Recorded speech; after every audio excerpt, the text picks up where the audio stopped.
ಆದ್ಯಂತವಂತರ್ಕವಯಃ ಪುರಾಣ ಸೂಕ್ಷ್ಮ ಬೃಹಂತೋಪ್ಯನುಶಾಸಿತಾರಃ ಸರ್ವಾನ್ ಜ್ವರಾನ್ ಘ್ನಂತು ಮಮ ಅನಿರುದ್ಧ ಪ್ರದ್ಯುಮ್ನ ಸಂಕರ್ಷಣ ವಾಸುದೇವಾಃ ನಾರಾಯಣೇ ತ್ವೇಕಮನಾವಸಾಮಿ ಸರ್ವೇಣ ಭಾವೇನ ಶರೀರಭೂತ ತಸ್ಮಿನ್ ಹಿ ಧರ್ಮಸ್ಸು ಮಹಾನ್ನಿವಿಷ್ಟಃ ಬ್ರಹ್ಮಣ್ಯತಾ ಚಾತ್ರ ತಥಾ ಪ್ರಿಯತ್ವಂ ವಾಯುರ್ಭೀಮೋ ಭೀಮನಾದೋ ಮಹೌಜಾಃ ಸರ್ವೇಷಾಂ ಚ ಪ್ರಾಣಿನಾಂ ದೇಹಭೂತಃ ಅನಾವೃತ್ತಿರ್ದೇಹಿನಾಂ ದೇಹಪಾತೆ ತಸ್ಮಾದ್ವಾಯುರ್ದೇವದೇವೋ ವಿಶಿಷ್ಟಃ ಯೋಧೀಯಾಯ ಗುರೋಃ ಶಾಸ್ತ್ರಂ ಶಸ್ತ್ರಂ ಚ ಭೃಗುಪುಂಗವಾತ್ ಅನ್ವಶಾತ್ ಧರ್ಮಜಂ ಧರ್ಮಂ ತಂ ಭೀಷ್ಮಂ ಪ್ರಣಮಾಮ್ಯಹಂ. ಶ್ರೀ ಗುರು ಮಹಾಭಾರತ ಪ್ರವಚನ ಸರಣಿಯಲ್ಲಿ 1211ನೇ ಅನುಶಾಸನ ಪರ್ವದ 144ನೇ ಭಾಗ ಇದು. ಕಾವಿಳ್ಳಿ ರಾಮಸ್ವಾಮಿ ಶಾಸ್ತ್ರಿಗಳ ಪಾಠದಲ್ಲಿ 96ನೇ ಅಧ್ಯಾಯ ಇದು. ಟಿ ಆರ್ ಕೃಷ್ಣಾಚಾರ್ಯರ ಪಾಠದಲ್ಲಿ 163ನೇದ್ದು, ವೈಷ್ಣವ ಪಾಠದಲ್ಲಿ 159ನೇದ್ದು, 105ನೇ ಅಧ್ಯಾಯ ಗೀತಾ ಕೃಷ್ಣ ಪಾಠದಲ್ಲಿ ಉಪವಾಸದ ಮಹತ್ವ, ಅದರ ಫಲಗಳು, ಇದನ್ನೆಲ್ಲ ಈ ಅಧ್ಯಾಯದಲ್ಲಿ ನಾವು ಕೇಳುವವರುತ್ತೇವೆ. ಸ್ವಸ್ಥಸ್ತು ಸದಾಂ ಅಶೇಷ ಸನ್ಮಂಗಲಾನಿ ಭವಂತು ಅಸ್ಯ ಸಮಸ್ತಸ್ಯ ಪ್ರಪಂಚಸ್ಯ. ಮಹಾಭಾರತಸ್ಯ ಶ್ರವಣೆ ಉತ್ಸುಕಾಃ ಸರ್ವೇ ವಯಂ ಅದ್ಯ ತಸ್ಮಿನ್ ಪಕ್ಷೆ ಮಾಸೆ ತಿಥೌ ವಾ ಕೃತೇನ ಉಪವಾಸೇನ ಕಾನಿ ಫಲಾನ್ಯಾಪ್ಯಂತೆ ಇತ್ಯಸ್ಮಿನ್ ವಿಷಯೇ ಭೀಷ್ಮಃ ಯಾನ್ ಧರ್ಮಾನ್ ಯುಧಿಷ್ಠಿರಂ ಅನುಶಾಸ ತಸ್ಮಿನ್ನೇವ ಚ ಸಂವಾದೆ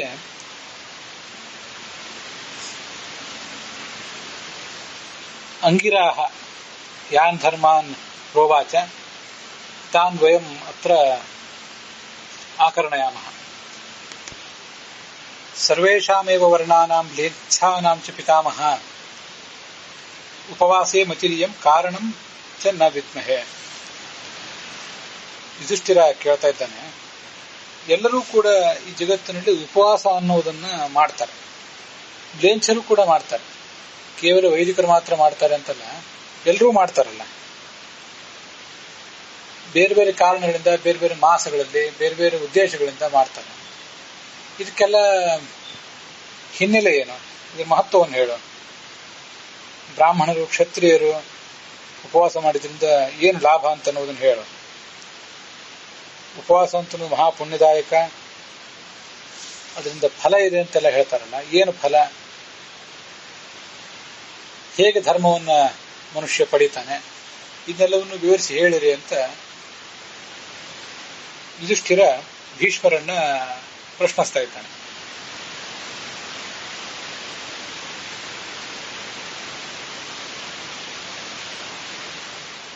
ಉಪೋಷ್ಯಾಪಿ ಚ ಕಿಂ ತೇನ ಪ್ರದೇಯಂ ಸ ನರಾಧಿಪ. ಉಪವಾಸ ಮಾಡಿದವನು ಯಾವ ದಾನವನ್ನು ಮಾಡಬೇಕು ಎಲ್ಲವನ್ನೂ ಹೇಳು. ಅದಕ್ಕೆ ಭೀಷ್ಮರು ಹೀಗೆ ಉತ್ತರವನ್ನು ಹೇಳಿದ್ರಂತೆ. ಇಹ ಇದಂ ಖಲು ಮಹಾರಾಜ ಶ್ರುತಮಾಸಿ ಪುರಾತನಂ. ಪ್ರಾಚೀನ ಕಾಲದಲ್ಲಿ ಆ ಉಪವಾಸದ ಮಹತ್ವ, ಉಪವಾಸದ ಗುಣಗಳ ಬಗ್ಗೆ ನಾನು ಕೆಲವು ಮಾತುಗಳನ್ನು ಕೇಳಿದ್ದೇನೆ, ಅದನ್ನೇ ನಿನಗೀಗ ಹೇಳಬೇಕು ಅಂತ ಬಯಸ್ತೇನೆ.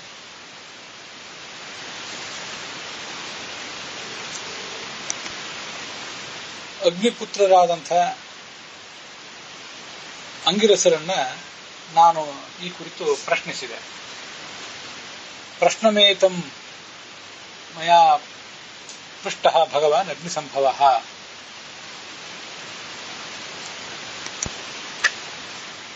ಭಗವಾನ್ ಅಗ್ನಿಸಂಭವಃ ಅಂತ ಇಲ್ಲೊಂದು ಶಬ್ದ ಇದೆ.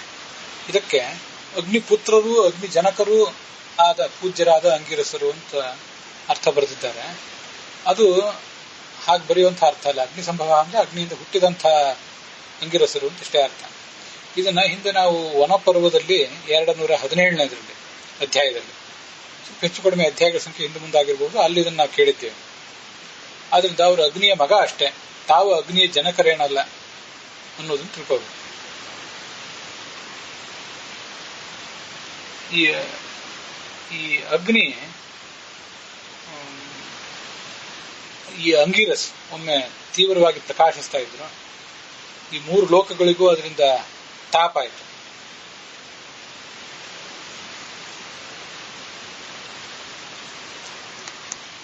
ಆ ಅಗ್ನಿಯನ್ನು ಅವರು ಪರಿತ್ಯಜಿಸಿದರು. ಅಗ್ನಿಗೆ ಬಹಳ ದುಃಖ ಆಯಿತು. ಅವನು ಅದರಿಂದ ಕಾಡಿಗೆ ಹೋಗಿಬಿಟ್ಟ. ಅಗ್ನಿ ಇಲ್ಲದೆ ಜಗತ್ತಿಗೆಲ್ಲ ಮತ್ತೆ ತೊಂದರೆ ಆಗಲಿಕ್ಕೆ ಶುರುವಾಯಿತು.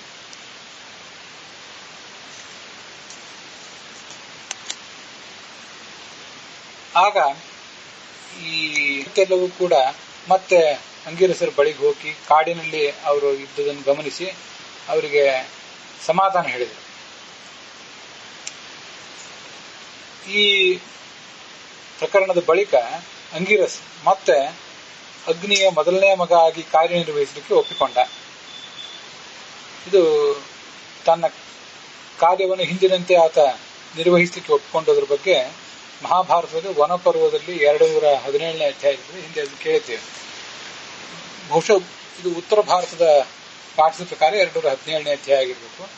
ಆದ್ರಿಂದ ಅಗ್ನಿಯ ಮಗ ಅಂತ ಅಷ್ಟು ಅರ್ಥ ಮಾಡಿಕೊಳ್ಳುವುದು ಎಲ್ಲ ಕಡೆ ಪುರಾಣಗಳಲ್ಲಿ ಪ್ರಸಿದ್ಧವಾಗಿರುವಂತಹ ವಿಚಾರ.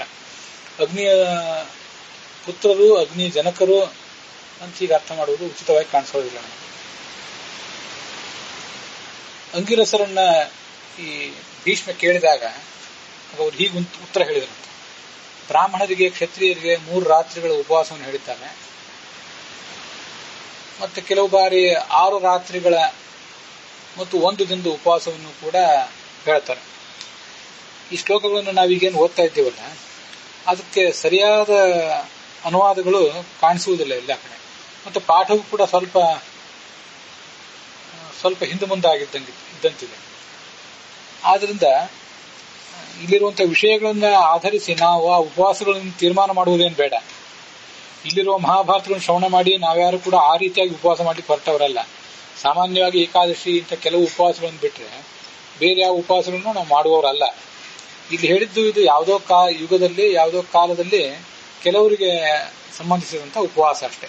ಅದನ್ನು ನಾವು ಮೊದಲು ಗಮನದಲ್ಲಿಟ್ಕೊಂಡಿದ್ವಿ.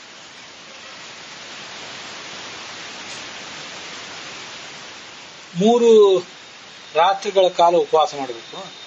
ಕೆಲವು ಬಾರಿ 7 ದಿನಗಳ ಉಪವಾಸವನ್ನು ಕೂಡ ಅಲ್ಲಿ ವರ್ಣನೆ ಮಾಡ್ತಾರೆ ಅಂತ ಅನುವಾದ ಮಾಡ್ತಾರೆ ಕೆಲವರು. ದ್ವಿಸ್ತ್ರಿರಾತ್ರಂ ಅಥ ಏಕಾಹಂ, 3 ರಾತ್ರಿಗಳು ಅಂದ್ರೆ 6 ರಾತ್ರಿಗಳಾದವು ಮತ್ತು 1 ಹಗಲು, ಇಷ್ಟು ಉಪವಾಸ ಮಾಡಬೇಕು. ಅದನ್ನು ಒಟ್ಟು 7 ಅಂತ ಪರಿಗಣನೆ ಮಾಡಿದ್ದಾರೆ. ಆದರೆ ಶಬ್ದಗಳನ್ನು ಹಾಗೆ ಯಾಕೆ ಹೇಳಿದ್ದಾರೆ ಅಂತ ಹೇಳೋದಕ್ಕೆ ನಮಗೆ ಸರಿಯಾದ ಉತ್ತರ ಏನು ಕಾಣಿಸೋದಿಲ್ಲ. ಅಂತೂ ಅದನ್ನು ನೋಡಿದ್ದೇವೆ. ವೈಶ್ಯರು ಮತ್ತು ಶೂದ್ರರು ಕೆಲವು ಬಾರಿ ಯಾವುದಾದ್ರೂ ಅಜ್ಞಾನದಿಂದ ಕಾರಣದಿಂದಾಗಿ 3 ರಾತ್ರಿಗಳ ಅಥವಾ ಉಪವಾಸವನ್ನಾಗಲಿ 6 ರಾತ್ರಿಗಳ ಉಪವಾಸವನ್ನಾಗಲಿ ಏನಾದರೂ ಅವರು ಮಾಡಿದರೆ ಅದರಿಂದ ಯಾವುದೇ ಲಾಭ ಇರೋದಿಲ್ಲ. ತ್ರಿರಾತ್ರಂ ವಾ ದ್ವಿರಾತ್ರಂ ವಾ, ತ್ರಿರಾತ್ರಂ ವಾ ದ್ವಿರಾತ್ರಂ ವಾ ಅಂತ ಪಾಠ ಇದೆ. 3 ರಾತ್ರಿ ಅಥವಾ 2 ರಾತ್ರಿ ಅಂತ ಅನುವಾದ ಅದಕ್ಕೆ ಅರ್ಥ ಆಗ್ತದೆ. ವೈಷ್ಣವ ಪಾಠದಲ್ಲಿ ತ್ರಿರಾತ್ರಂ ದ್ವಿಸ್ತಿರಾತ್ರಂ ವಾ, ತ್ರಿರಾತ್ರವು ದ್ವಿ ಅಂದ್ರೆ 2 ಪಟ್ಟು ಆಗಬೇಕು. ಅದು 6 ಅಂತ ಅವರು ಅನುವಾದ ಮಾಡಿದ್ದು. ಆ ಪಾಠವನ್ನು ಇಟ್ಕೊಂಡ್ರೆ ಸರಿಯಾಗಿದೆ. ಪಾಠ ಯಾವುದು ಸರಿಯೋ ಅದನ್ನು ಇಲ್ಲಿ ತೀರ್ಮಾನಿಸುವುದು ಕಷ್ಟ. ಈ ಉಪವಾಸ ಅಂತ ಅನ್ನೋದು ಏಕಾದಶಿ, ನಾನು ಈಗಾಗಲೇ ಹೇಳಿದಂತೆ ಏಕಾದಶಿ ಮೊದಲಾದ ಕೆಲವು ಉಪವಾಸಗಳನ್ನು ಹೊರತುಪಡಿಸಿದ್ರೆ ಬಹಳ ಮಹತ್ವದ ಸಂಗತಿಯೂ ಏನಲ್ಲ. ವೈಶ್ಯ ಮತ್ತು ಶೂದ್ರರಿಗೆ ಹೇಗೆ ಉಪವಾಸ? ಚತುರ್ಥ ಭಕ್ತಾಕ್ರಮಣಂ ವೈಶ್ಯ ಶೂದ್ರೇ ವಿಧೀಯತೆ, ವೈಶ್ಯೇ ಶೂದ್ರೇ ವಿಧೀಯತೆ ಅಂತ ಒಂದು ಪಾಠ ಇದೆ. ಅಲ್ಲಿ ವೈಶ್ಯೇ ಶೂದ್ರೇ ಅಂತ ಆಗಬೇಕಾಗಿತ್ತು. ವೈಶ್ಯ ಶೂದ್ರೇ ಅಂತ ಅನ್ನೋದು ಅಷ್ಟು ಸರಿಯಲ್ಲ. ಚತುರ್ಥ ಭಕ್ತಾಕ್ರಮಣಂ ಅಂತ ಕೆಲವು ಕಡೆ ಇದ್ರೆ, ಚತುರ್ಥ ಭುಕ್ತ ಕ್ಷಪಣಂ ಅಂತ ಇನ್ನು ಕೆಲವು ಕಡೆ ಇದೆ. ಇಂಥ ಉಪವಾಸದ ನಿಯಮಗಳನ್ನ ಯಾವ ಧರ್ಮಶಾಸ್ತ್ರಗಳನ್ನು ಅವಲಂಬಿಸಿ ನಾವು ತೀರ್ಮಾನ ಮಾಡುವುದು, ಪಾಠವನ್ನು ತೀರ್ಮಾನ ಮಾಡುವುದು ಹೇಗೆ, ಅದೇನು ಗೊತ್ತಾಗೋದಿಲ್ಲ. ವೈಶ್ಯರು ಮತ್ತು ಶೂದ್ರರು 4ನೇ ಹೊತ್ತಿನ ಊಟವೊಂದನ್ನು ಬಿಡಬೇಕಂತೆ. ಅದರ ಅರ್ಥ ಇವತ್ತು ಬೆಳಿಗ್ಗೆ ಮತ್ತು ಸಾಯಂಕಾಲ ಊಟ ಮಾಡಿದ್ದಾರೆ, ನಾಳೆ ಬೆಳಿಗ್ಗೆ ಊಟ ಮಾಡ್ತಾರೆ, ನಾಳೆ ಸಾಯಂಕಾಲ 4ನೇ ಊಟ ಆಯ್ತು, ಅದೊಂದನ್ನು ಬಿಡಬೇಕು. ಮತ್ತೆ ಅದರ ಮಾರನೇ ದಿವಸ 2 ಊಟಗಳನ್ನು ಮಾಡಬೇಕು ನಾಡ್ದು. ಅದರ ಮಾರನೇ ದಿವಸ ಬೆಳಿಗ್ಗೆ ಒಂದು ಊಟ ಮಾಡಿ ಸಾಯಂಕಾಲದ ಒಂದು ಊಟವನ್ನು ಪರಿತ್ಯಜಿಸಬೇಕು. ಈ ತರ ಏನಾದರೂ ವಿಶೇಷ ಉದ್ದೇಶಗಳನ್ನು ಇಟ್ಕೊಂಡು ಉಪವಾಸ ವ್ರತ ಮಾಡುವುದಾದ್ರೆ ಹೀಗೆ ಮಾಡಬೇಕೇ ಹೊರತು ಹಗಲು ರಾತ್ರಿ ಉಪವಾಸ ಮಾಡುವುದೆಲ್ಲವೂ ಕೂಡ ಧರ್ಮದರಿಗೆ ಸಮ್ಮತವಲ್ಲ ಅಂತ ಅದರ ಅಭಿಪ್ರಾಯ. ನೋಡಿ, ಚತುರ್ಥ ಭುಕ್ತ ಕ್ಷಪಣಂ. ಚತುರ್ಥ ಭುಕ್ತ ಅಂದ್ರೆ 4ನೇ ಊಟ. ಇವತ್ತು 1, 2, ನಾಳೆ ಬೆಳಿಗ್ಗೆ 3ನೇದ್ದು, ನಾಳೆ ಸಾಯಂಕಾಲ 4ನೇದ್ದು. ಅದನ್ನ ಕ್ಷಪಿಸುವುದು ಅಂದ್ರೆ ಸ್ಕಿಪ್ ಮಾಡುವುದು ಅಂತ ಅರ್ಥ, ಅದನ್ನ ಬಿಟ್ಟು ಬಿಡಬಹುದು ಅಂತ ಅರ್ಥ. ಚತುರ್ಥ ಭಕ್ತಾಕ್ರಮಣಂ ಅಂತ ಕೆಲವು ಕಡೆ ಪಾಠ ಇದೆಯಲ್ಲ, ವೈಷ್ಣವ ಪಾಠದಲ್ಲಿ ಹಾಗೇ ಇದೆ. ಕಾವಿಳ್ಳಿ ರಾಮಸ್ವಾಮಿ ಶಾಸ್ತ್ರಿಗಳ ಪಾಠದಲ್ಲಿ ಚತುರ್ಥ ಭಕ್ತ ಕ್ಷಪಣಂ, ಉತ್ತರ ಭಾರತದ ಪಾಠದಲ್ಲಿ ಚತುರ್ಥ ಭಕ್ತ ಕ್ಷಪಣಂ ಅಂತಾನೆ. ಮತ್ತೆ TR ಕೃಷ್ಣಾಚಾರ್ಯರ ಪಾಠದಲ್ಲಿ ಚತುರ್ಥ ಭಕ್ತ ಕ್ಷಪಣಂ ಅಂತಾನೆ ಪಾಠ ಇದೆ. ಹಾಗಿರುವಾಗ ಈ ಚತುರ್ಥ ಭಕ್ತಾಕ್ರಮಣಂ ಅಂತ ವೈಷ್ಣವ ಪಾಠ ಏನು ಇಟ್ಕೊಂಡಿದೆ ಅದು ಯಾಕೋ ಅಷ್ಟು ಸರಿ ಕಾಣಿಸುವುದಿಲ್ಲ. ವೈಶ್ಯ ಶೂದ್ರರಿಗೆ ದಿವಸದ 4ನೇ ಭಾಗದಲ್ಲಿ ಭೋಜನ ಹೇಳಲ್ಪಡುತ್ತದೆ. ಆ ದಿವಸದ 4ನೇ ಭಾಗ ಅಂದ್ರೆ ಯಾವುದನ್ನು ತೆಗೆದುಕೊಳ್ಬೇಕು? ಹಗಲು. ಆ ಹಗಲನ್ನ 4 ಭಾಗ ಮಾಡಿ ಸುಮಾರು 12 ಭಾಗ ಇದೆ, 12 ಗಂಟೆ ಇರ್ತಾವೆ ಹಗಲಿನಲ್ಲಿ. ಅದನ್ನು 4 ಭಾಗ ಮಾಡಿದ್ರೆ 3 ಗಂಟೆಗಳ 4 ಭಾಗಗಳು ಆದವು. 3 4 12 ಅಂದ್ರೆ ಬೆಳಗ್ಗಿನ 12 ಗಂಟೆ ನಂತರ ಅವ್ರು ಭೋಜನ ಮಾಡಬೇಕು ಅಂತ ಹೇಳಿದಂತ ಆಗ್ತದೆ. 4ನೇ ಭಾಗ ಅಂತಂದ್ರೆ ಸಾಯಂಕಾಲದ ಹೊತ್ತು ಅಂತ ಆಗ್ತದೆ. ನಾನು ಹೇಳುವಾಗ ಸ್ವಲ್ಪ ಪ್ರಮಾದ ಮಾಡಿದೆ. ಬೆಳಿಗ್ಗೆ 6 ಗಂಟೆಗೆ ಸೂರ್ಯೋದಯ ಆದರೆ ಅಲ್ಲಿಂದ 9 ಗಂಟೆ, ಅಲ್ಲಿಂದ ಮತ್ತೆ 3 ಗಂಟೆ ಅಂದ್ರೆ 12, 12ರಿಂದ 3, 3ರಿಂದ 6. 4ನೇ ಭಾಗ ಅಂದ್ರೆ ಸಾಯಂಕಾಲದ ಹೊತ್ತಿನಲ್ಲಿ ಭೋಜನ ಮಾಡಬೇಕಾಗ್ತದೆ. ದಿವಸದ 4ನೇ ಭಾಗದಲ್ಲಿ ಭೋಜನ ಮಾಡುವುದು ಅಂದ್ರೆ ಏನರ್ಥ? ಅದು ಯಾವಾಗ, ಯಾವ ವೃತ್ತಕ್ಕೆ ಸಂಬಂಧಪಟ್ಟಂತೆ? ಆ ಪಾಠನೂ ಹಾಗೆ ಗೊಂದಲಗ್ರಸ್ತ ಆಗಿರೋದ್ರಿಂದ ಅರ್ಥವೂ ಗೊಂದಲಗ್ರಸ್ತ ಆಗ್ತದೆ. ಅವರಿಗೆ ಮೂಲ ರಾತ್ರಿಗಳ ಉಪವಾಸವು ಅಂತ ಅನುವಾದ ಇದೆ ನೋಡಿ. ತ್ರಿರಾತ್ರಂ ನತು ಧರ್ಮಜ್ಞೇಹಿ ಅಂತಿದೆ. 3 ರಾತ್ರಿಗಳು ಅಂತ ಆ ಅನುವಾದ ಆಗ್ಬೇಕಾಗಿತ್ತೇನೋ, ತಪ್ಪಾದಂತೆ ಕಾಣಿಸ್ತದೆ. ನೋಡಿ, ನಿಮ್ಮ ಅಭಿಪ್ರಾಯವನ್ನು ತಿದ್ದುಕೊಳ್ಳಿ. ನನಗೆ ಆ ಪಾಠದ ಬಗ್ಗೆ ಆಗಲಿ ಆ ಅನುವಾದದ ಬಗ್ಗೆ ಆಗಲಿ ಸಮಾಧಾನ ಏನೂ ಇಲ್ಲ. ಪಂಚಮಿ, ಷಷ್ಠಿ ಮತ್ತೆ ಹುಣ್ಣಿಮೆ ದಿವಸ ಉಪವಾಸ ಮಾಡಿದ್ರೆ ಸಹನ ಗುಣ, ಸೌಂದರ್ಯ, ವಿದ್ಯೆ ಇದೆಲ್ಲವನ್ನು ಪಡ್ಕೊಳ್ತಾನೆ. ಉಪೋಷ್ಯಚ ಏಕಭುಕ್ತೇನ ಅಂತ ಈಗ ಅಲ್ಲಿ ಪಾಠ ಇದೆ. ಪಂಚಮ್ಯಾಂ ವಾಪಿ ಷಷ್ಠ್ಯಾಂ ಚ ಪೌರ್ಣಮಸ್ಯಾಂ ಚ ಭಾರತ ಉಪೋಷ್ಯ ಏಕಭಕ್ತೇನ ನಿಯತಾತ್ಮ ಜಿತೇಂದ್ರಿಯ. ಇದು ಉತ್ತರ ಭಾರತದ ಪಾಠದಲ್ಲಿ ಕಾಣಿಸುವಂತ ಮಾತು. ವಾವಿಳ್ಯ ರಾಮಸ್ವಾಮಿ ಶಾಸ್ತ್ರಿಗಳ ಪಾಠದಲ್ಲಿಯೂ ಕೂಡ ಉಪೋಷ್ಯ ಏಕಭಕ್ತೇನ ಅಂತ ಕಂಡೇ ಕಾಣಿಸ್ತದೆ. ಅದು ಗೀತಾ ಪ್ರೆಸ್ಸಿನ ಪಾಠದಲ್ಲೂ ಇದೆ, ಹಾಗೆ TR ಕೃಷ್ಣಾಚಾರ್ಯರ ಪಾಠದಲ್ಲೂ ಉಪೋಷ್ಯ ಏಕಭಕ್ತೇನ ಅಂತಿದೆ. ಆ ಉಪೋಷ್ಯ ಏಕಭಕ್ತೇನ ಅಂತ ಅನ್ನುವುದು ಈ ವೈಷ್ಣವ ಪಾಠದಲ್ಲಿ ಕಾಣ್ತಾ ಇಲ್ಲ. ಆದ್ರಿಂದ ಈ ಪಂಚಮಿ, ಷಷ್ಠಿ ಮತ್ತು ಹುಣ್ಣಿಮೆ ದಿವಸ ಹಗಲು ಹೊತ್ತಿನಲ್ಲಿ ಉಪವಾಸ ಮಾಡಿ ರಾತ್ರಿ ಹೊತ್ತು ಮಾತ್ರ ಭೋಜನ ಮಾಡೋದು, ಏಕಭುಕ್ತ ಮಾಡೋದು ಅಂತಂದು ಪ್ರಸಿದ್ಧವಾಗಿದೆ. ಇವತ್ತು ಒಪ್ಪತ್ತು ಅಂತ ಮಾಡ್ತಿರ್ತಾರೆ ಜನ. ಆದ್ರಿಂದ ಹುಣ್ಣಿಮೆ ಮೊದಲಾದ ಪರ್ವಕಾಲಗಳಲ್ಲಿ ಒಪ್ಪತ್ತು ಅಂತ ಭೋಜನ ಮಾಡುವುದು, ಕೆಲವರು ಸೋಮವಾರ, ಕೆಲವರು ಗುರುವಾರ ಮಾಡುವುದು, ಕೆಲವರು ಶನಿವಾರ ಏಕಭುಕ್ತ ಮಾಡುವುದು, ಇದನ್ನೆಲ್ಲ ನಾವು ನೀವು ಕೂಡ ನಮ್ಮ ಸುತ್ತಮುತ್ತ ಕೇಳಿರ್ತೇವೆ. ಹೀಗೆ ಬೆಳಗಿನ ಹೊತ್ತಿನಲ್ಲಿ ಊಟವನ್ನು ತಪ್ಪಿಸಿ ರಾತ್ರಿ ಮಾತ್ರ ಭೋಜನ ಮಾಡುವುದು ಏನಿದೆ ಅದು ಅನೇಕ ಫಲಗಳನ್ನು ಕೊಡ್ತದೆ ಅಂತ ಅದರ ಅರ್ಥ. ಆದ್ರೆ ಆ ನಡುವಿದ್ದ ಒಂದು ಅಂಶವೇ ಅಲ್ಲಿ ತಪ್ಪಿ ಹೋಗಿದೆ ವೈಷ್ಣವ ಪಾಠದಲ್ಲಿ. ಪಂಚಮ್ಯಾಂ ಚೈವ ಷಷ್ಠ್ಯಾಂಚ ಪೌರ್ಣಮಸ್ಯಾಂಚ ಭಾರತ. ಆ ದಿವಸ ಉಪವಾಸ ಮಾಡೋದು, ಪೂರ್ಣ ಉಪವಾಸ ಮಾಡೋದು ಅಂತ ಅರ್ಥ ಆಗಿಬಿಡ್ತದೆ.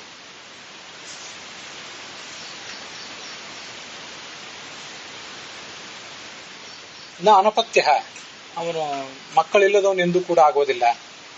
ತಾನು ಉಪವಾಸ ಮಾಡಬೇಕು, ತಾನು ಊಟ ಮಾಡುವುದಕ್ಕಿಂತ ಮುಂಚೆ ಬ್ರಾಹ್ಮಣರಿಗೆ ಭೋಜನಾದಿಗಳನ್ನು ಮಾಡಿಸಬೇಕು ಅಂತ ಅದರ ಒಟ್ಟಾರೆ ತಾತ್ಪರ್ಯ. ಯಜಿಷ್ಣು ಪಂಚಮೀಂ ಷಷ್ಠೀಂ ಕುಲೆ ಭೋಜಯತೆ ದ್ವಿಜಾನ್. ಪಂಚಮಿ, ಷಷ್ಠಿ, ಅಷ್ಟಮಿ, ಕೃಷ್ಣ ಪಕ್ಷದ ಚತುರ್ದಶಿ ಬ್ರಾಹ್ಮಣರಿಗೆ ಭೋಜನಾದಿಗಳನ್ನು ಮಾಡಿಸಿ ತಾನೂ ಕೂಡ ಉಪವಾಸದಿಂದಿರಬೇಕು. ರೋಗಗಳನ್ನು ಕಳ್ಕೊತಾನೆ, ಶಕ್ತಿಶಾಲಿಯಾಗಿಯೂ ಕೂಡ ಜೀವನವನ್ನು ನಡೆಸ್ತಾನೆ. ಮಾರ್ಗಶೀರ್ಷಂತು ಯೋ ಮಾಸಂ ಏಕಭುಕ್ತೇನ ಸಂಕ್ಷಿಪೇತ್. ಮಾರ್ಗಶೀರ್ಷ ಮಾಸವನ್ನ ಒಂದು ಹೊತ್ತು ಊಟ ಮಾಡಿ ಕಳೆಯಬೇಕು. ಮತ್ತೆ ಶಕ್ತಿ ಅನುಸಾರವಾಗಿ ಬ್ರಾಹ್ಮಣ ಭೋಜನ ಮಾಡಿಸ್ಬೇಕು. ರೋಗ ಪಾಪಗಳನ್ನು ಕಳ್ಕೊತಾನೆ ಅಂತ ಅದರ ಅರ್ಥ.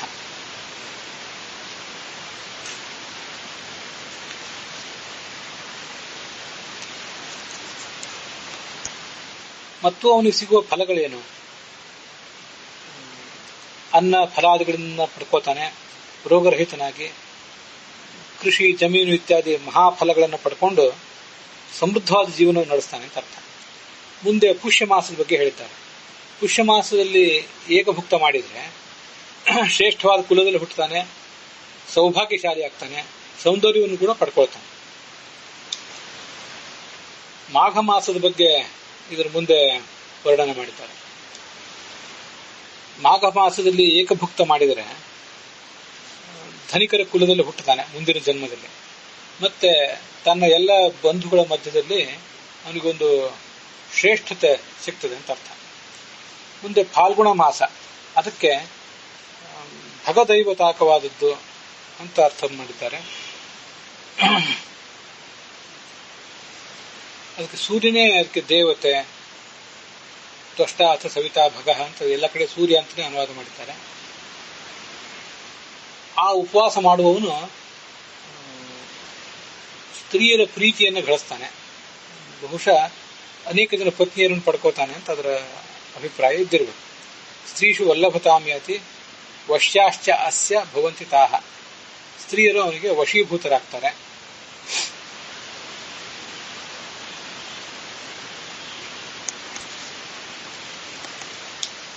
ಇಲ್ಲಿ ಆ ಮಾಸಗಳನ್ನು ಲೆಕ್ಕ ಹಾಕುವಾಗ ಮಾರ್ಗಶೀರ್ಷದಿಂದ ಮಾಸಗಳ ಲೆಕ್ಕಾಚಾರ ಹಾಕಿರುವುದನ್ನು ಗಮನಿಸಬೇಕು. ಮಾಸಾನ ಮಾರ್ಗಶೀರ್ಷೋಹಂ, ಒಂದು ಗಣನೆಯ ಲೆಕ್ಕಾಚಾರದಲ್ಲಿ ಮಾರ್ಗಶೀರ್ಷದಿಂದ ಕಾರ್ತಿಕದವರೆಗೆ 12 ತಿಂಗಳುಗಳು ಅಂತ ಇದೆ. ಭಗವದ್ಗೀತಾದಲ್ಲೂ ಕೂಡ ನಾನು ಮಾಸಗಳಿಗೆ ಮಾರ್ಗಶೀರ್ಷನೇ ಆಗಿದ್ದೇನೆ ಅಂತ ಹೇಳ್ತಾರೆ. ನಾವು ಹಿಂದೆ ಅದನ್ನ ಭಗವದ್ಗೀತೆಯ ಪ್ರವಚನವನ್ನು ಕೇಳುವಾಗ ಕೇಳಿದ್ದೇವೆ. ಆದ್ದರಿಂದ ಮಾರ್ಗಶೀರ್ಷದಿಂದ ಆರಂಭಿಸಿ ಕಾರ್ತಿಕದವರೆಗೆ ಇಲ್ಲಿ ಫಲಗಳನ್ನು ವರ್ಣನೆ ಮಾಡುತ್ತಾರೆ. ಮುಂದೆ ಚೈತ್ರ ಮಾಸದಲ್ಲಿ ಏಕಭುಕ್ತ ಮಾಡಿದರೆ ಬಂಗಾರ ಮುತ್ತು ರತ್ನಾದಿಗಳ ಸಂಪತ್ತುಳ್ಳಂಥ ಒಂದು ವಂಶದಲ್ಲಿ ಆತ ಹುಟ್ಟುತ್ತಾನೆ.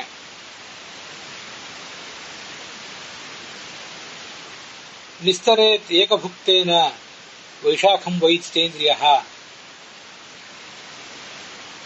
ಯಾವನೊಬ್ಬ ಪುರುಷನಾಗಲಿ ಸ್ತ್ರೀಯಾಗಲಿ ಈ ವೈಶಾಖ ಮಾಸದಲ್ಲಿ ಏಕಭುಕ್ತ ಮಾಡಿದರೆ ಬಂಧುಗಳ ನಡುವೆ ಶ್ರೇಷ್ಠರಾಗಿ ಅವರ ಜೀವನವನ್ನು ನಡೆಸ್ತಾರೆ.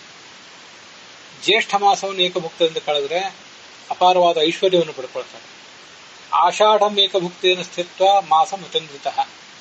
ಮುಂದೆ ಜಾಗರೂಕನಾಗಿ ಆಷಾಢ ಮಾಸದಲ್ಲಿ ಏಕಭುಕ್ತ ಮಾಡಿದರೆ ಧನಧಾನ್ಯ ಸಮೃದ್ಧಿ, ಬಹುಪುತ್ರವಂತನಾಗಿ ಜೀವನವನ್ನು ಆತ ನಡೆಸ್ತಾನೆ. ಶ್ರಾವಣ ಮಾಸದಲ್ಲಿ ಏಕಭುಕ್ತ ಮಾಡಿದರೆ ಮತ್ತೆ ಯತ್ರ ತತ್ರ ಅಭಿಷೇಕೇಣ ಅಂತಂಥದ್ದು ಒಂದಿದೆ. ತೀರ್ಥಕ್ಷೇತ್ರಗಳಲ್ಲಿ ಸ್ನಾನವನ್ನು ಕೂಡ ಮಾಡ್ತಾನೆ. ಶ್ರಾವಣ ಮಾಸ ಅಂತನ್ನೋದು ಬಹಳ ಪವಿತ್ರವಾದ ಮಾಸ, ಅನೇಕ ಹಬ್ಬಗಳನ್ನು ಒಳಗೊಂಡಂತಹ ಮಾಸ ಅದು. ಆದ್ರಿಂದ ಆ ಸಂದರ್ಭದಲ್ಲಿ ಕೆಲವು ತೀರ್ಥಯಾತ್ರೆಗಳನ್ನು ಮಾಡುವುದು, ಉಪವಾಸವನ್ನು ಮಾಡುವುದು, ಇದರಿಂದ ಮಹಾಪುಣ್ಯ ಇದೆ. ಮತ್ತೆ ಕುಟುಂಬವನ್ನು ಆತ ಎತ್ತಿ ಹಿಡಿಯುತ್ತಾನೆ ಅಂತ ಅದರ ತಾತ್ಪರ್ಯ.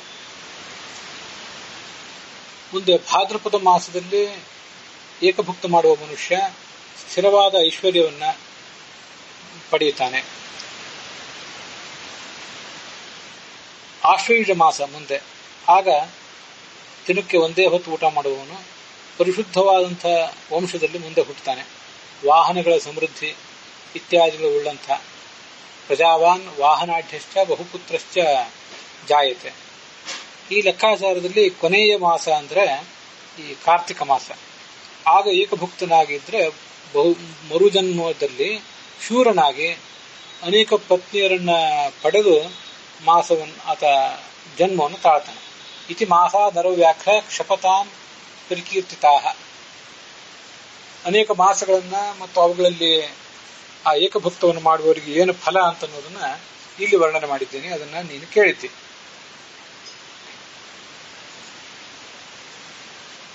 ಪಕ್ಷೇ ಪಕ್ಷೇ ಗತೆ ಎಷ್ಟು ಅಂತ ಈ ಮುಂದಿನ ಶ್ಲೋಕ. ಒಂದು ಪಕ್ಷ ಕಳೆದ ಮೇಲೆ ಒಂದೇ ಬಾರಿ ಭೋಜನ ಯಾರು ಮಾಡ್ತಾರೆ, ಗೋ ಸಂಪತ್ತನ್ನು ಪಡ್ಕೋತಾನೆ, ಬಹುಪುತ್ರವಂತನಾಗ್ತಾನೆ, ದೀರ್ಘಾಯು ಉಳ್ಳವನಾಗ್ತಾನೆ ಅಂತ ಅದರ ತಾತ್ಪರ್ಯವನ್ನು ಹೇಳಿದ್ದಾರೆ. ಆದರೆ 15 ದಿವಸಗಳ ಕಾಲ ಉಪವಾಸ ಮಾಡಬೇಕು, ಕೊನೆಗೆ ಒಂದು ದಿವಸ ಊಟ ಮಾಡಬೇಕು ಅಂತ ಅದರ ಅರ್ಥ ನಮಗೆ ಕೇಳಿ ಬರ್ತದೆ. ಈ ಹಿಂದಿನ ಶ್ಲೋಕಗಳಲ್ಲೆಲ್ಲ ಒಂದೊಂದೇ ಮಾಸದ ಉಪವಾಸದ ಫಲವನ್ನು ಹೇಳಿದ್ದಾರೆ. ಇಲ್ಲಿ ಮಾಸದ ಬಗ್ಗೆ ಬಂದಿಲ್ಲ. ಪ್ರತಿ ಮಾಸದ ಪ್ರತಿ ಪಕ್ಷದಲ್ಲಿಯೂ ಕೂಡ ಅನವರತವಾಗಿ ಅಂತ ಅರ್ಥ ಬರ್ತದೆ.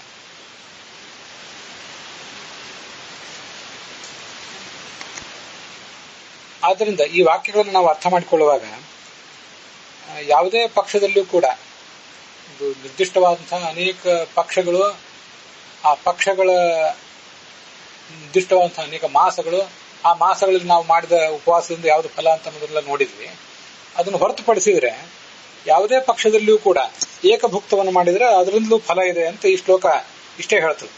ಏಕಭುಕ್ತ ಅನ್ನೋ ಶಬ್ದ ಇಲ್ಲೇನು ಬರಲಿಲ್ಲ, ಆದರೆ ಹಿಂದಿನಿಂದ ಆ ಶಬ್ದ ಇಲ್ಲಿ ಅನುವೃತ್ತ ಆಗ್ತದಲ್ಲ, ಅದರಿಂದ ಏಕಭುಕ್ತ ಅಂತ ಅರ್ಥ ಮಾಡ್ಕೊಳ್ಳೋದು ಯೋಗ್ಯ. ಅದನ್ನು ಹೊರತುಪಡಿಸಿದ್ರೆ 15 ದಿವಸಗಟ್ಟಲೆ ಉಪವಾಸ ಇದ್ದು ಒಂದು ದಿವಸ ಮಾತ್ರ ಊಟ ಮಾಡಬೇಕು ಅಂತ ಯಾವ ಧರ್ಮಶಾಸ್ತ್ರವೂ ಹೇಳೋದಿಲ್ಲ. ಅದು ಪ್ರಾಯೋಗಿಕವಾಗಿ ಸಾಧ್ಯವೂ ಕೂಡ ಅಲ್ಲ. ಹಾಗೆ ಅರ್ಥ ಮಾಡ್ಕೊಳ್ಳೋದೇ ಸರಿಯಾಗಿ ಕಾಣಿಸ್ತದೆ. ಮುಂದೆ ಬರುವಂತಹ ಅಂಥದ್ದೊಂದು ನಿಯಮವನ್ನು ಹೇಳಿದ್ದಾರೆ. ಆದರೆ ಇಲ್ಲಿ ಬಂದಿರುವಂಥದ್ದು ಏಕಭುಕ್ತದ ಒಂದು ವ್ರತ ಅಂತ ನಾವು ತಿಳಿದುಕೊಳ್ಬೇಕು. ಮಾಸಿ ಮಾಸಿ ತ್ರಿರಾತ್ರಾಣಿ ಅಂತ ಮುಂದಿನ ಶ್ಲೋಕ. 12 ವರ್ಷ ಕಾಲ ಪ್ರತಿಯೊಂದು ಮಾಸದಲ್ಲಿಯೂ 3 ರಾತ್ರಿ ಉಪವಾಸ ಮಾಡಬೇಕು. ಈ ಮಾಸದಲ್ಲಿ 3 ರಾತ್ರಿ, ಮುಂದಿನ ಮಾಸದಲ್ಲಿ 3 ರಾತ್ರಿ. 3 ರಾತ್ರಿ ಅಂದ್ರೆ ಬೆಳಗ್ಗೆ ಹೊತ್ತು ಊಟ ಮಾಡಿ ರಾತ್ರಿ ಹೊತ್ತು ಉಪವಾಸ ಇರೋದಂತೂ ಅರ್ಥ ಆಗ್ಬೋದು. ಅಥವಾ 3 ದಿನಗಳ ಕಾಲ ಸತತೋಪವಾಸ ಹಾಗೆ ಮಾಡೋದಂತೂ ಅರ್ಥ ಆಗ್ಬೋದು. ಕೆಲವರು ಅಂತ ಉಪವಾಸಗಳನ್ನು ಮಾಡಿದ್ದನ್ನು ಹಿಂದೆ ಕೆಲವು ಪುರಾಣ ಇತ್ಯಾದಿಗಳಲ್ಲಿ ಕೇಳ್ತೇವೆ. ಅಂಥವನು ಮರುಹುಟ್ಟಿನಲ್ಲಿ ಶಿವನ ಗಣಗಳ ಒಬ್ಬ ಸದಸ್ಯನಾಗ್ತಾನೆ ಅಂತ ಅದನ್ನ ವರ್ಣಿಸಿದ್ದಾರೆ. ಏತೇತು ನಿಯಮ ಸರ್ವೇ ಕರ್ತವ್ಯಾ ಶರದೋ ದಶ. 12 ವರ್ಷಗಳ ಕಾಲ ಈ ನಿಯಮಗಳನ್ನೆಲ್ಲ ಅನುಸರಿಸಬೇಕು ಅಂತ ಅದಕ್ಕೆ ಅರ್ಥ ಬರೆದಿದ್ದಾರೆ. ಎಷ್ಟು ಪ್ರಾತಸ್ತಥಾ ಸಾಯಂ ಭುಂಜಾನಃ ನಾಂತರ ಪಿಬೇತ್. ಪ್ರಾತಃ ಕಾಲ ಸಾಯಂಕಾಲ ಮಾತ್ರ ಭೋಜನ ಮಾಡೋದು, ನಡುವೆ ಏನನ್ನು ಕುಡಿಯುವುದಿಲ್ಲ, ತಿನ್ನುವುದೂ ಇಲ್ಲ. ಅಹಿಂಸಾ ಮಾರ್ಗವನ್ನು ಅನುಸರಿಸಿರ್ತಾನೆ, ಅಗ್ನಿಹೋತ್ರವನ್ನು ಮಾಡ್ತಾನೆ. ಅವನು ಷಡ್ಭಿಹಿ ಸ ವರ್ಷೈಹಿ ನೃಪತೆ, 6 ವರ್ಷಗಳಲ್ಲೇ ಅವನಿಗೊಂದು ಸಿದ್ಧಿ ಬರ್ತದಂತೆ ಈ ಇಂಥ ಒಂದು ನಿಯಮಗಳನ್ನು ಅನುಸರಿಸಿದ್ರಿಂದ. ವಾಕ್ಸಿದ್ಧಿ ಮೊದಲಾದವುಗಳು ಅಂತ ಅದರ ಅರ್ಥ. ಬೇಕಾಬಿಟ್ಟಿಯಾಗಿ ನಡುವೆ ತಿನ್ನುವುದನ್ನ ಮನುಷ್ಯ ದೂರ ಇಡಬೇಕು ಅಂತ ಅದರ ಅರ್ಥ. ಅಗ್ನಿಷ್ಠೋಮಯಾಗದ ಫಲ ಇದೆ ಅವನಿಗೆ ಅದನ್ನೆಲ್ಲ ಮಾಡಿದ್ರಿಂದ. ಹಿಂದೆ ಅನೇಕ ಬಾರಿ ನೋಡಿದ್ದೇವೆ. ಸಾಯಂ ಪ್ರಾತಃ ದ್ವಿಜಾತೀನ ಭೋಜನ ವೇದ ನಿರ್ಮಿತಂ. ಸಾಯಂಕಾಲ ಮತ್ತೆ ಪ್ರಾತಃ ಕಾಲ 2 ಭೋಜನ, ನಡುವೆ ಯಾವತ್ತೂ ಏನನ್ನು ತಿನ್ನಬಾರದು. ನಂತರ ಭೋಜನ ಪ್ರಿಯ, ಊಟನೂ ಮಾಡಬಾರದು, ಏನನ್ನು ತಿನ್ನಲೂಬಾರದು ಅಂತಲೂ ಅದರ ತಾತ್ಪರ್ಯ ಆಗ್ತದೆ.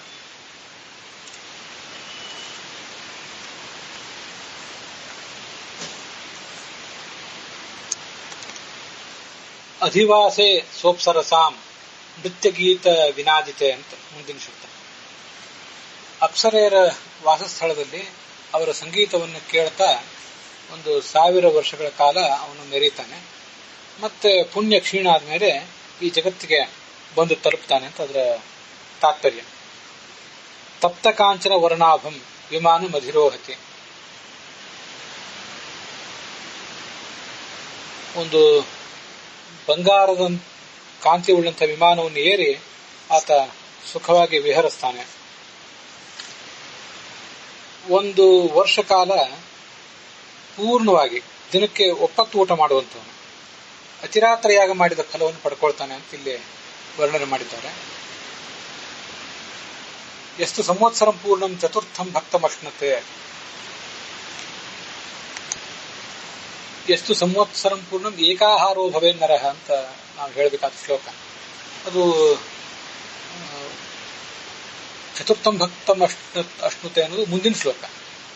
ಒಂದು ವರ್ಷ ಕಾಲ ಏಕಭುಕ್ತ ಮಾಡುವವನು ಅತಿರಾತ್ರಿ ಆಗದ ಫಲವನ್ನು ಪಡ್ಕೊತಾನೆ, ಸ್ವರ್ಗದಲ್ಲಿ ಸುಖ ಪಡೀತಾನೆ ಮತ್ತು ಭೂಲೋಕದಲ್ಲಿ ಬಂದು ಜನಿಸ್ತಾನೆ. ಚತುರ್ಥಂ ಭಕ್ತಂ ಅಶ್ನುತೆ, 4ನೇ ಆಹಾರವನ್ನು ಸೇವನೆ ಮಾಡುವುದು ಅಂತ ಅದರ ಅರ್ಥ. ಇಲ್ಲಿ ಮುಂದೆ ನಾವು ನೋಡುವಂತ 2 ದಿನಗಳಿಗೊಮ್ಮೆ 9 ಊಟ ಮಾಡುವುದು ಅಂತ ಅದಕ್ಕೆ ಅರ್ಥ ಮಾಡಿದ್ದಾರೆ. ಇವತ್ತು ಪೂರ್ಣ ಉಪವಾಸ, ನಾಳೆ ಬೆಳಗ್ಗೆ ಉಪವಾಸ, ನಾಳೆ ಸಾಯಂಕಾಲದ ಭೋಜನ. ಅಹಿಂಸಾವೃತವನ್ನು ಅನುಸರಿಸಬೇಕು, ಸತ್ಯನಿಷ್ಠೆ ಇರಬೇಕು, ಜಿತೇಂದ್ರಿಯನಾಗಿರ್ಬೇಕು. ಅವನಿಗೆ ವಾಜಪೇಯ ಯಾಗ ಮಾಡಿದ ಫಲ ಬರ್ತದೆ. ಇದು ಚತುರ್ಥ ಭೋಜನ ಅಂತ ಅನ್ನೋದಕ್ಕೆ ಅರ್ಥ. ಷಷ್ಠೇ ಕಾಲೇತು ಕೌಂತೆಯ ನರಹ ಸಂವತ್ಸರೇ ಕ್ಷಪೇತ್. ಇದು ಮುಂದಿನ ಶ್ಲೋಕ, 43ನೇ ಶ್ಲೋಕ. 6ನೇ ಹೊತ್ತು ಮಾತ್ರ ಭೋಜನ ಮಾಡುವುದು. ಹೀಗೆ 1 ವರ್ಷ ಕಾಲ ಕಡಿತಾನೆ. 6ನೇ ಹೊತ್ತು ಭೋಜನ ಮಾಡುವುದು ಅಂದ್ರೆ ಇವತ್ತು ನಾಳೆ ಪೂರ್ಣ ಉಪವಾಸ, ನಾಡ್ದು ಬೆಳಿಗ್ಗೆ ಉಪವಾಸ, ನಾಡ್ದು ಸಾಯಂಕಾಲದ ಭೋಜನ. ಹೀಗೆ ಇದಕ್ಕೆ 6ನೇ ದಿವಸದ 6ನೇ ಹೊತ್ತಿನ ಭೋಜನ ಅಂತ ಕರೀತಾರೆ. ಅಶ್ವಮೇಧ ಯಾಗದ ಫಲವನ್ನು ಪಡ್ಕೋತಾನೆ. ಚಕ್ರವಾಕ ಪಕ್ಷಿಗಳನ್ನ ಹೂಡಿದ ವಿಮಾನದಲ್ಲಿ ಸಂಚಾರ ಮಾಡ್ತಾನೆ. ಸ್ವರ್ಗದಲ್ಲಿ ಸುಖವನ್ನು ಅನುಭವಿಸ್ತಾನೆ.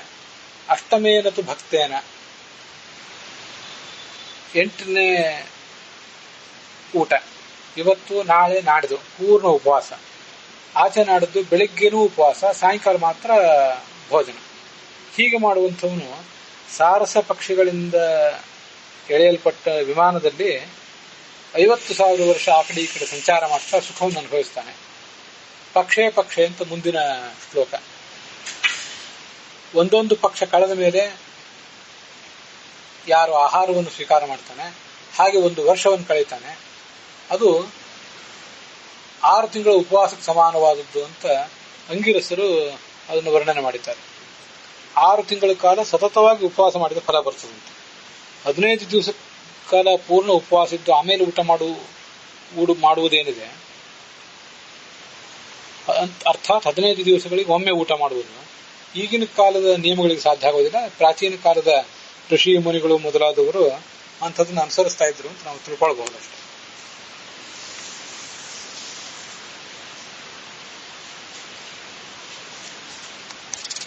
ಷಷ್ಠಿ ವರ್ಷ ಸಹಸ್ರಾಣಿ ಅಂತ ಮುಂದಿನ ಶ್ಲೋಕ. ಷಷ್ಠಿಂ ವರ್ಷ ಸಹಸ್ರಾಣಿ ದಿವಮಾವಸತೆ ಚ ಸಹ. 15 ದಿವಸಗಳಿಗೆ ಒಮ್ಮೆ ಊಟ ಮಾಡ್ತಾ 1 ವರ್ಷವನ್ನು ಕಳೆದ್ರೆ 60,000 ವರ್ಷ ಕಾಲ ಸ್ವರ್ಗದಲ್ಲಿ ವಾಸ ಮಾಡ್ತಾನೆ. ವೀಣಾ, ವಲ್ಲಕ್ಕಿ ಮತ್ತು ಕೊಳಲು ಮೊದಲಾದ ಸುಮಧುರ ಧ್ವನಿಗಳ ಮೂಲಕ ಅವನಿಗೆ ನಿತ್ಯ ಎಚ್ಚರ ಆಗ್ತದೆ. ಸಂವತ್ಸರ ಮಿಹೈಕಂತು ಅಂತ ಮುಂದಿನ ಶ್ಲೋಕ.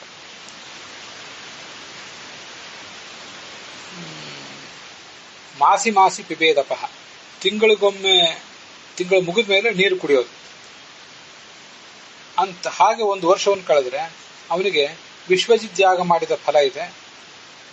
ಹುಲಿಸಿಂಹಗಳಿಂದ ಹೂಡಲ್ಪಟ್ಟ ವಿಮಾನದಲ್ಲಿ ಸ್ವರ್ಗಕ್ಕೆ ಹೋಗ್ತಾನೆ. 70,000 ವರ್ಷ ಕಾಲ ಅಲ್ಲಿ ವಾಸ ಮಾಡ್ತಾನೆ. 1 ಮಾಸಕ್ಕಿಂತ ಹೆಚ್ಚಿನ ಉಪವಾಸವನ್ನ ಯಾವ ಸಂದರ್ಭದಲ್ಲೂ ಹೇಳಲಿಲ್ಲ.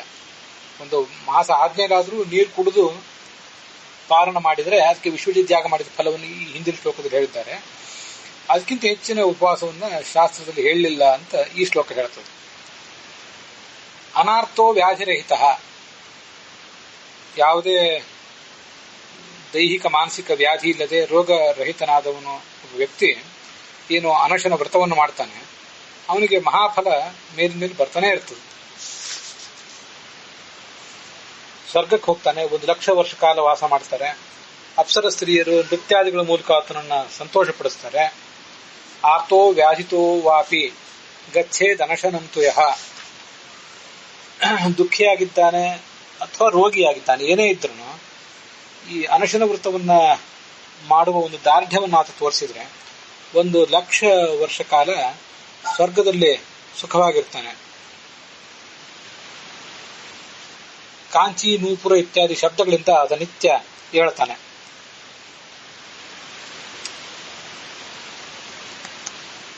ಅರ್ಥಾತ್ ಮಧುರ ನಿನಾದವನ್ನು ಮಾಡುವಂತಹ ನಡುಪಟ್ಟಿ ಮತ್ತು ಗೆಜ್ಜೆಗಳನ್ನು ಧರಿಸಿರುವಂತಹ ಸುಂದರ ಸ್ತ್ರೀಯರು ಆತನನ್ನ ಎಬ್ಬಿಸ್ತಾರೆ ಅಂತ ಅದರ ತಾತ್ಪರ್ಯ. ಹಂಸಗಳಿಂದ ಹೂಡಲ್ಪಟ್ಟ ವಿಮಾನದಲ್ಲಿ ಸಂಚಾರ ಮಾಡ್ತಾನೆ. 100 ಜನ ಅಪ್ಸರ ಸ್ತ್ರೀಯರು ತುಂಬಿರುವಂತಹ ವಿಮಾನದಲ್ಲಿ ಅವನು ಸಂಚಾರ ಮಾಡುವುದು, ಅವನ ಗಾಯನ, ನೃತ್ಯ ಇತ್ಯಾದಿಗಳ ವೈಭವವನ್ನು ಉಳಿದವರು ಕೂಡ ನೋಡ್ತಾರೆ. ಮತ್ತೆ ಅವನಿಗೇನಾದ್ರೂ ತೊಂದರೆಗಳಿದ್ರೆ, ರೋಗ ಮೊದಲಾದ ತೊಂದರೆಗಳಿದ್ರೆ ಆ ರೋಗ ಎಲ್ಲ ಪರಿಹಾರ ಕಾಣ್ತದೆ, ಪ್ರಸನ್ನತೆ ಅವನಿಗೆ ಬರ್ತದೆ, ಎಲ್ಲ ಲೋಕಗಳಲ್ಲಿ ಅವನಿಗೆ ಮರ್ಯಾದೆಯೂ ಸಿಗ್ತದೆ. ಅತಸ್ಸ ಕಾಮ ಸಂಯುಕ್ತೆ ಅಂತ ಮುಂದಿನ ಶ್ಲೋಕ. ಎಲ್ಲ ಕಾಮನೆಗಳನ್ನು ಪಡೆದು ಸ್ವರ್ಗಲೋಕದಲ್ಲಿ ವಿಮಾನದಲ್ಲಿ ಸಂಚಾರ ಮಾಡ್ತಾನೆ. ಸ್ವಸ್ಥ ಸಫಲ ಸಂಕಲ್ಪ, ತನಗೇನು ಅಪೇಕ್ಷೆಗಳಿದ್ದವು ಅದನ್ನೆಲ್ಲ ಈಡೇರಿಸ್ಕೊತಾನೆ ಸ್ವರ್ಗಲೋಕದಲ್ಲಿ. ದೋಷಗಳನ್ನು ಕಳೆದುಕೊಂಡು ಮತ್ತೆ ಶ್ರೇಷ್ಠ ಫಲವನ್ನು ಪಡ್ಕೋತಾನೆ.